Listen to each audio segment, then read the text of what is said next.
Hey guys, Mark here from Travel Sense, and today I have 3 essential travel tips for traveling on a budget you won't want to miss, so stay tuned.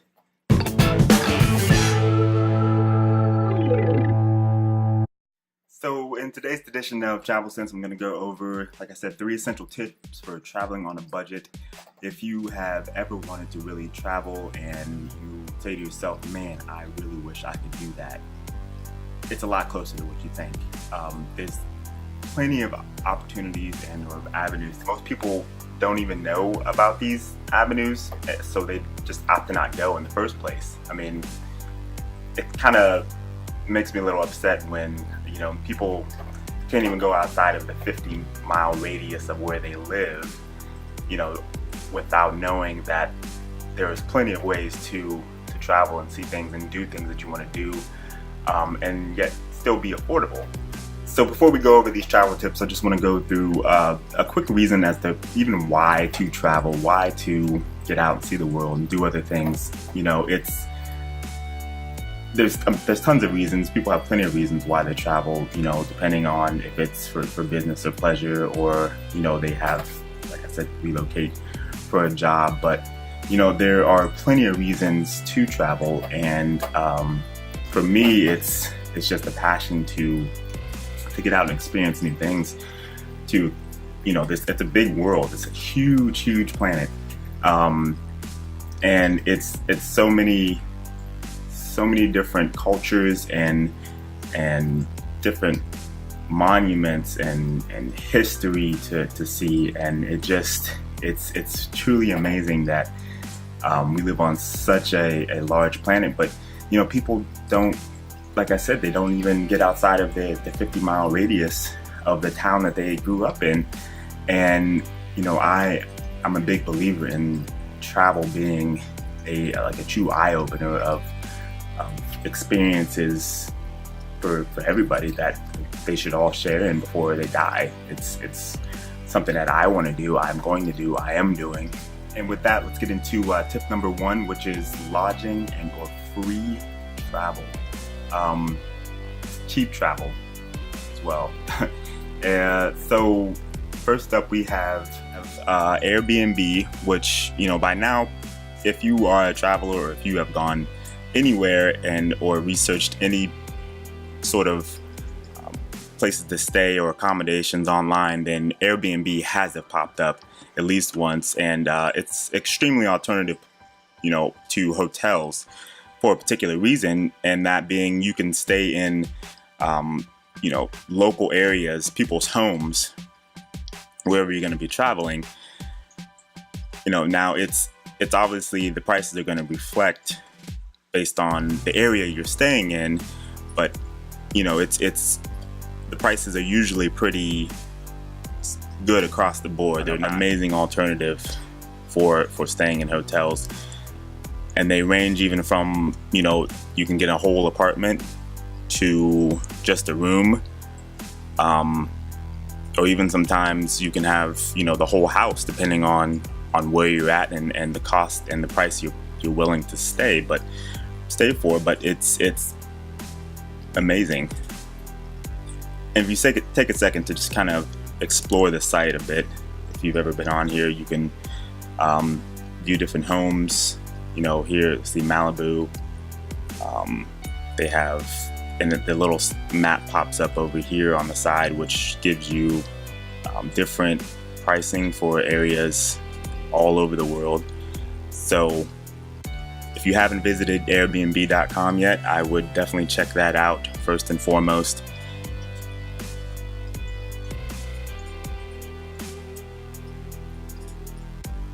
Another amazing feature about Airbnb is that it's worldwide, which means that most places that you want to travel will have some place available for you to stay, which just makes Airbnb that much better alternative to hotels. And like you can see, like a lot of the pricing for the places are, comparable to what you would pay for a really nice hotel, if not less than that.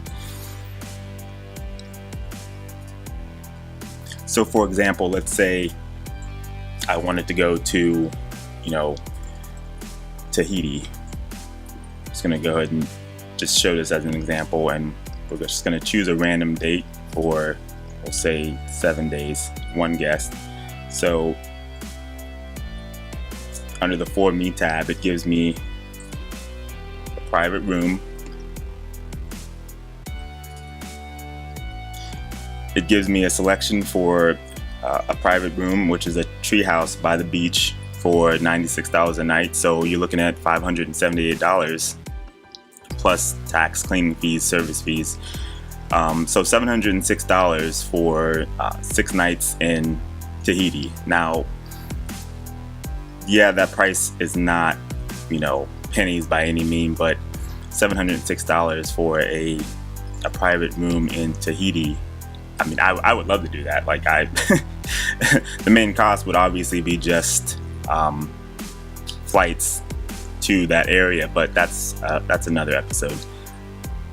And then it also provides you all of the amenities. You have an option to contact the host. It shows you the space, all the amenities, the pricing for what's included, and also the description for types of sleeping arrangements as well, and any other need to know things you might have to know to bring, or before contacting the person or contacting once you get there. Those should be all included. So contacting the host is vital for any information that you also may need to or want to know. Now, for those who are a little more adventurous and want to save a little more money, there's also couchsurfing.org. But here's the thing, couchsurfing.org is completely free, but with certain expectations, less of a vetting process, and it's completely at your own risk. And since it's completely run on a review-based system, the only downside to this is that there are only 3 options: positive, negative, and neutral. And because of this, it's important to read reviews and the profiles before you crash on somebody's couch or with somebody at their place. And with that, couchsurfing.org is for serious travelers, somebody who wants to fully immerse themselves in the locals' point of view. But yeah, if that's what you love, then I would suggest going over to couchsurfing.org and get started.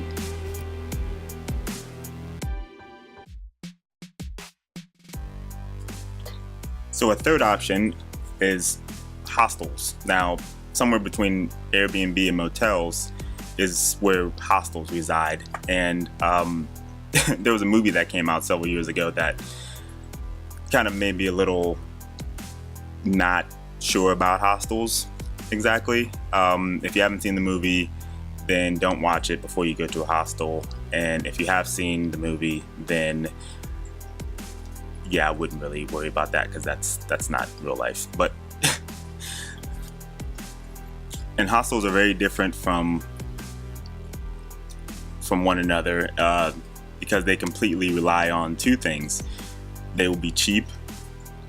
So like I said, one of the best parts of hostels is, the community areas where you can speak with other travelers about their experience in the city, where to go, where they're from, and maybe even make some new friends and explore the city with them. And another great free or cheap lodging tip is camping.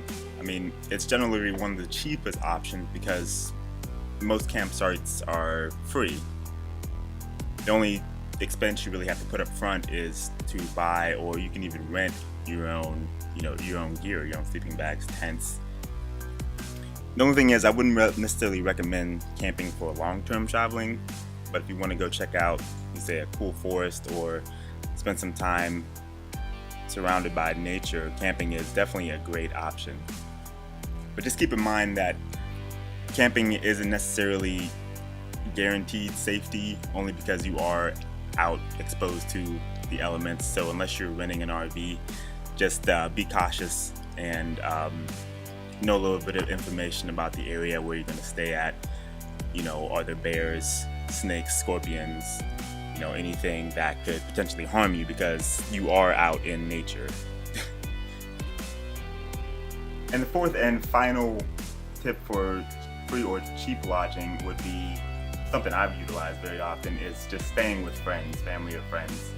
Now you can pay them if you want to, or I guess sometimes if they ask to be paid for where you're staying at. But if you have family that lives across the world or across your country or state, and they have, maybe something around them that you've never been to or done or seen, then I would definitely take advantage of that, because it's, like I said, it can be free or cheap. Hopefully they don't charge you that much, but you never know. Some families do actually can charge a significant amount of money just for their family to stay there. So I hope you enjoyed this video, guys, and I wanted to keep it kind of short today with this video at least.